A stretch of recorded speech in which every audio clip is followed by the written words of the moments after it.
Taxis shouldn't exist if they keep this shit up. So I just flew home from Florida and I told my wife not to worry about picking me up. I'd get an Uber. But when I got outside the airport, there was a taxi right there, so I just got in. The driver asked me where I was going. I gave him my address. Then he pulled up to my house 33 miles later. And when he told me the total, I thought it was a joke. $149.40. That's almost $5 per mile. So, just to piss myself off, I scheduled an Uber from the same airport to my house to see the price difference. So, an Uber X was $52.92.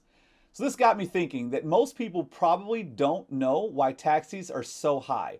Have you ever heard of a taxi medallion? Well, that's what you need to operate a taxi. So, this medallion system is a government created intentional constraint on the supply of taxi cabs. And because cities have historically increased the number of medallions at a slower rate than the growth in demand for taxis, this allowed drivers to earn a decent living. These medallions have generally been considered a valuable investment. That is, until Uber and Lyft entered the market. So back in 2014, this medallion business in Chicago alone was worth $2.5 billion. Each individual medallion cost $385,000, and there were roughly 6,500 of them.